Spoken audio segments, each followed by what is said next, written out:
Hello, everyone.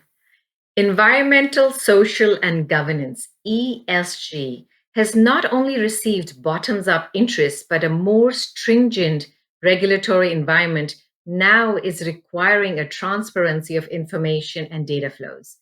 More businesses are looking at incorporating ESG into their business analysis to develop successful business strategies. ESG is a metric which is used by investors to measure how companies perform their corporate activities socially and environmentally. It is a measure that can now actually impact a company's valuation and can also help teams assess and manage potential industry risks. How can organizations balance this really positive focus on ESG while ensuring strong business performance? It is my pleasure to host a discussion with two renowned leaders in this space who have influenced thinking around ESG among organizations worldwide. Dr. Anastassia Lauterbach is a technology strategist and professor for artificial intelligence, data, and data ethics in Potsdam. She serves on the board of public and private companies in the UK, Germany, Russia, USA. She has held several leadership positions in global companies and has authored many leading studies on artificial intelligence and is a columnist and a keynote speaker, joining us from Germany today.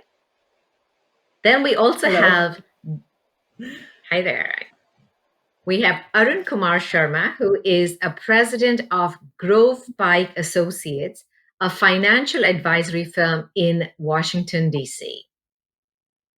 He serves global corporations, nonprofits, multilateral organizations, and government agencies in a variety of areas: sustainable finance, impact investing, digital payments, and capital markets. Arun was formerly CIO at the International Finance Corporation, where he structured their first investment in a green bond and led the creation of the first private sector climate finance company in emerging markets. He is joining us today from Washington, D.C. Welcome, Arun. Thank you. So I'd like to start with the two of you, and maybe Anastassia with you first. Corporations have been talking about ESG for so many years. In fact, you brought it up in prior years as well. But are you seeing real changes in mainstreaming ESG as a facet of business operations? Thanks for this great question. Actually, yes, I do. And, if it's just from the company perspective, then it might not be as visible. But what we perceive in the industry is that large investors, funds, hedge funds, mutual funds, index funds, they demand ECG to become an integral part of corporate reporting and disclosure. So the famous letter of Larry Fink, the CEO of Blackstone, in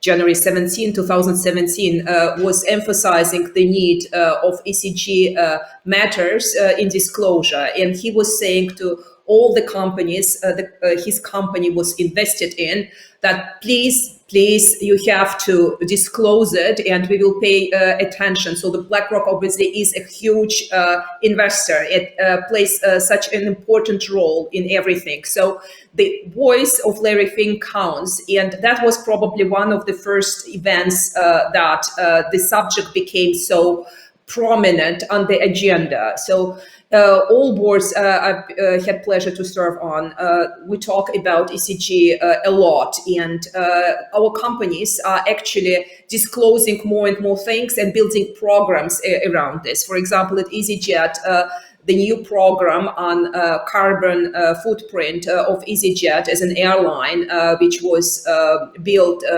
in previous year, something which was really unique to the airline industry. We were pioneering this, and actually we received a lot of positive feedback from investors, from the markets, and even we perceive this to be noted by our customers. Okay. Arun, your comments on that as well? Yeah, sure. So for me, having spent much of my career at the IFC, which was a pioneer in pushing ESG as a mainstream activity for businesses. It's very gratifying to see the major change. For years and years, the private sector was quite resistant to incorporating ESG because IFC would actually insist on very onerous, then considered onerous, I would say, requirements, and we would always get a lot of pushback. But over the last 10 years or so, there is such a massive change that we see in mainstreaming of ESG, partly, I think, because there is a global realization on the part of the investor community, as exemplified by the example of BlackRock, but there are many others. But also increasingly, I think there are other stakeholders that have become very, very alive to the subject. And I'm talking about, the younger sort of segment of society, which is much more conscious, in my view, than people of the previous generation. The millennials in particular, and they're, I think, driving, I think, the long-term change. Companies, in addition to the regulators, the investors, and other traditional stakeholders, these new stakeholders are also driving this change, and therefore, I think we are seeing, this become really a part of the business DNA of many, many companies, and people are essentially seeing how can we address our ability to engage with millennials and larger parts of society as both employees on the one side, on their ability to recruit, and as well as consumers on the other hand, as customers. And so these are fundamental changes. Again, it varies across corporations on different, across different industries, across different geographies, but the trend is very clear. So if you look at, there's a group of companies that is identified as the corporate knights by, some rating organization which rates companies on the scale of how they, 0 to 100, on how they have performed in mainstreaming ESG. If you look at that, the top 100 companies, you will see industries of all types, from manufacturing to banking to construction to infrastructure, and to computers, software, you name it, and you have all kinds of industries. So it is genuinely mainstream, at least in that direction. But having said that, I think we also take a pause and recognize that these developments still represent a relatively small percentage of the overall corporate world. So if you look at, I haven't seen any recent surveys in 2020, but say 2-3 years ago, I think we had some surveys done by JP Morgan, I remember, and a couple of other large asset managers. And when they looked at databases of companies, the ones that were really sort of, you could say, have mainstreamed were not more than 10 to 12% at that time. I'm sure that percentage is changing, but we still have a long way to go. But the trends are clearly in one direction alone, which is in the positive sense, in going in the right direction, and we will see much more of that going forward. Right. Thank you so much, Arun. I know there's been just so much breakthrough work that both of you have done, especially with ESG metrics. So, Anastassia, on one hand, we've spoken about AI for ESG, but you've been researching and writing about economizing the use of data to reduce the energy consumption. We'd love to hear a little bit more about that as well. Yeah, look, I mean, this is a topic which is really very close to my heart. And what we see with COVID, right? So COVID actually exposed so many risks and vulnerabilities in the world and in global economies. And we see that a lot of companies which benefited from the COVID environment were those technology leaders, companies like Microsoft, like Amazon, like Alphabet, like Apple. So Facebook. Obviously, those stock valuations went up because many people were using what they actually had to offer. A company like Zoom, like Twitter. So, and then we can say, okay, great. So we use those. We can connect. It's reduce, for example, our travel time. We don't need to board a plane to fly, let's say, from the United States to India or to London. So, but what does it really mean in terms of carbon footprint? And this is something which I perceive as asymmetry of information. And Arun, I completely applaud you for your work.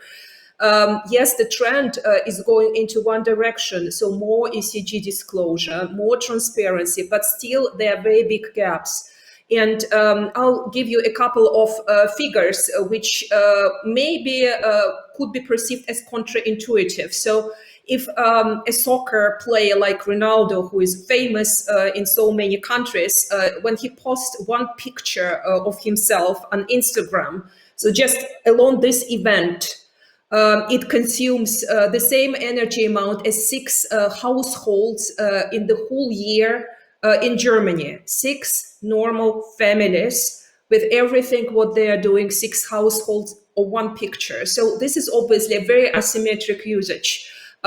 If we consider even further, so the U.S. Department of Energy, they've done a study on energy consumptions in the world, and they said that by the year 2030, 20% of all global energy consumption will be on behalf of data technologies. So not just the data giants, which are mostly located on the west coast of the United States or in China, but just in general, companies like, let's say, Siemens, which has this idea to become the IoT leader, Industry 4.0 leader in the world, other companies. So they will utilize data for their competitive advantage, use more and more. The question is, what does this data do to the carbon footprint, to the environment? And then, for example, there's Switzerland as a country, small country in Europe, very important market with great innovation, great technology innovation. So they searched in the government around energy consumption, and they said that by the year 35, 50% of the energy consumption of the country will be on behalf of data centers. So you see that this data economy is exploding and the energy costs go up. And I think it's up to us to kind of, mark data economies and data companies with the ECG and actually ask what is your consumption, how do you reduce it, and is it, let's say, intelligent to use huge data modeling for everything. So of course, AI technology can be beneficial in reduction of energy consumptions. For example, DeepMind, this is the company which was acquired by Alphabet, and this company is so famous because their deep learning technology actually facilitated the win of a machine in the game of Go. So traditional game, and Sidol, who was the Go champion, worldwide champion from South Korea, he lost to the DeepMind AlphaGo machine. So obviously great technology, but this technology, for example, is getting used in Google data centers to limit the energy consumption. And Google is praising itself as a company, Alphabet as a conglomerate of companies, which is actually very keen to use green energy. So they use renewables, but they don't disclose actually how much. And Alphabet alone use more energy worldwide than all airlines put together. And I think that driving the disclosure of ECG should be prominent for new type of businesses as we move more and more into data, more and more into technology space, with benefits, but with issues as well. Thank you, Anastasia. I'll definitely be a little bit more vigilant about posting pictures once I get 10 million viewers, of course. But so Arun, you've been talking about capabilities that we have, and really saying we have more capabilities than we are able to define GRC use cases. So how do you do that with the companies you're consulting with? Yeah, so I think the challenge has been that the GRC discipline or the industry has been traditionally rooted more in the compliance and the IT functions of businesses. Traditionally, of course, there are exceptions, and I think the departure, especially in this day and age, especially given the fact that all these concerns are mainstreamed across not only internally within the companies but within the broader operating environment of these companies. I think has shown that that approach is not going to work anymore. At least it's not going to be optimal. And what we really need to do is to create a different paradigm for GRC, which is more integrated with the overall business strategy. So your customer is not only the CIO or the chief information or chief technology officer or the chief compliance officer, but really the CEO of the company and the board of the company. And they have, and I think the entire use case development has to be pursued in the context of the overall strategy of the company. And I think there has to be a very close connect between the ownership of the goals towards ESG, uh, and from by the CEO and by the board, and then a direct, I would say, engagement with the implementation aspects of that. It's not simply saying yes, it's a good idea and we should do it, but how we do it, then that's where I think GRC functionality comes in. How will you measure these risks? How will you actually build these risks into your internal decision making process? How will you build these management of these risks in your reporting process? How will you engage your stakeholders, and how will you create capabilities and functionalities that enable people to get comfortable about the level of transparency that you are targeting and that you are hoping for? So I think that continuum has to start from the CEO and the board all the way down to uh, folks at the operating level. And this is where the other part of the paradigm shift, I think, has to come in, which is that the shift between the change of the engagement, the client at the operating level has to go beyond, I would say, the IT and the compliance groups to the actual frontline operating business groups in companies. So people who are actually doing the business, who are engaging with customers, who are engaging with employees, to get really their feedback and to get involved with their day-to-day challenges, because they've been given a mandate, for example, by the CEO or by the board to go ahead and make a certain set of changes towards a more if efficient and effective ESG sort of goal. And how to achieve that goal in the day-to-day operations really cannot be done unless a more effective use case is developed, and that cannot be developed unless the operating processes are really explained very, very clearly, and also limitations are understood on both sides on what technology can do and cannot do, so that we have a outcome that is optimal for all parties.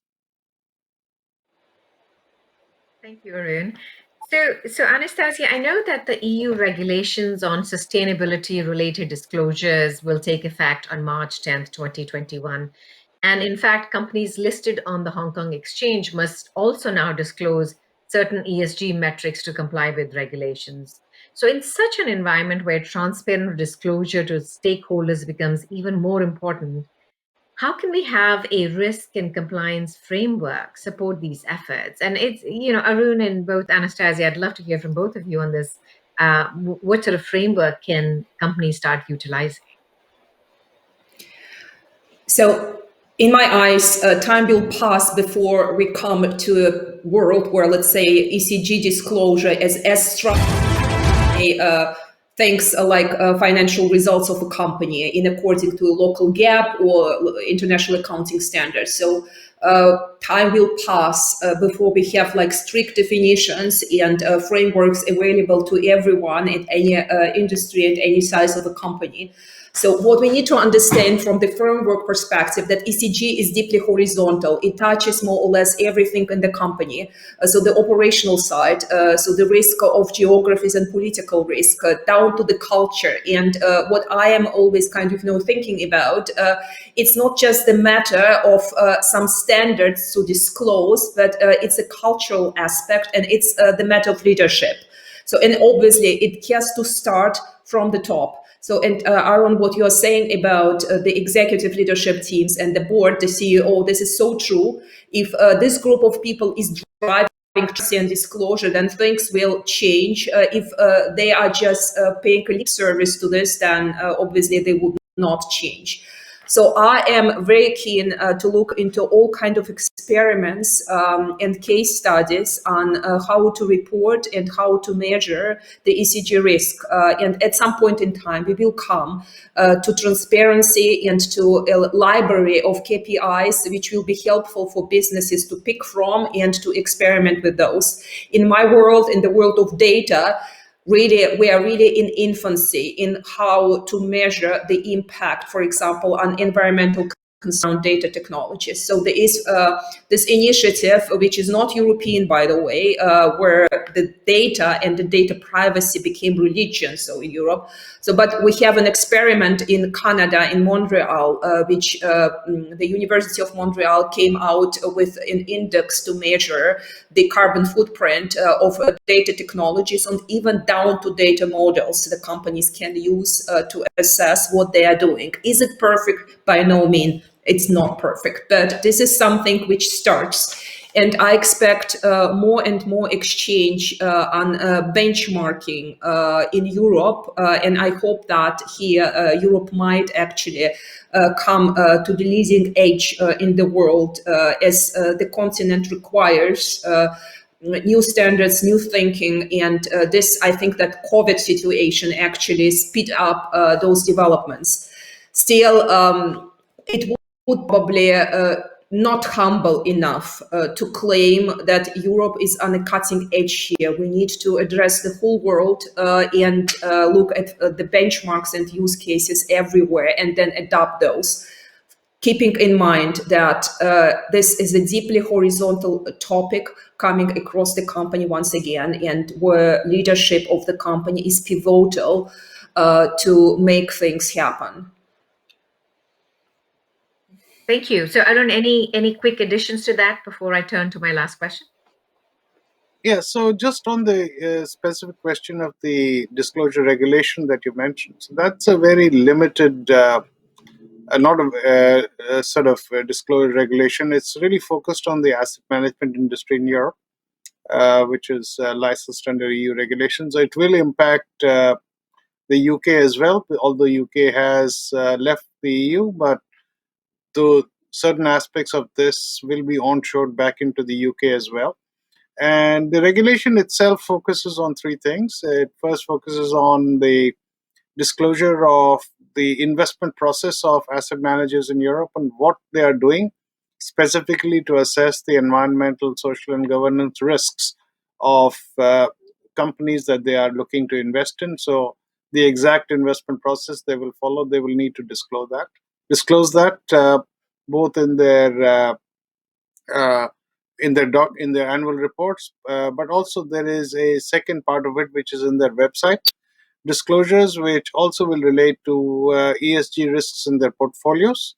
And the third aspect of that is what they call the pre-contractual disclosures, that before you essentially enter into an investment management agreement with a group of investors, you will also disclose precisely what are the ESG risks that you're going to take, how you're going to mitigate them, and the procedures you're going to follow in order to do so. And finally, there is also a push to define much more clearly what sustainability means, especially for funds that are following sustainability mandates. That means when you're raising money on the investment thesis that or a strategy that says I'm going to invest your money in sustainable projects, well, what does sustainable mean? And so that question, which is a complicated question, especially given the wide sort of sweep of the SDG goals, there's 17 SDG goals, in which are covering literally every economic activity you can think of. That has become a very important definitional issue. So this regulation will try to address that issue, at least in the context of Europe. So that's kind of where, and this is something that we are seeing more and more around the world. And, it's certainly a very encouraging development because you can see that, because of the ability of the EU to at least extend its reach over a large part of the world's economic activity, which is continental Europe, and to some degree UK in this case, because of sort of willing collaboration. It is a major development, and hopefully, this will encourage more dialogue and more activity, and hopefully more replication in other parts of the world. Just to wrap up, Arun and Anastasia, so on a scale of 1 to 10, where do you believe ESG is at this point in terms of being a risk management tool towards a business growth tool? 0 to 10, where do you think we are at this point, Arun? I would say around 3. If you look at world at large, I would say We about remember that. Yeah. And Anastasia? Frankly, I was thinking in between of 3 and 4. So we are still in infancy, but certain developments should not be discouraged. So like Arun pointed out to this new regulation, so your question and some efforts of companies, not just in Europe, but across the globe to lead in this matter. Great. Thank you very much and appreciate your time. Arun, thank you so much for doing this so early in the morning. And Anastasia, have a wonderful day ahead as well. It's been fantastic talking to both of you. Thank you so much. Thank you so much too.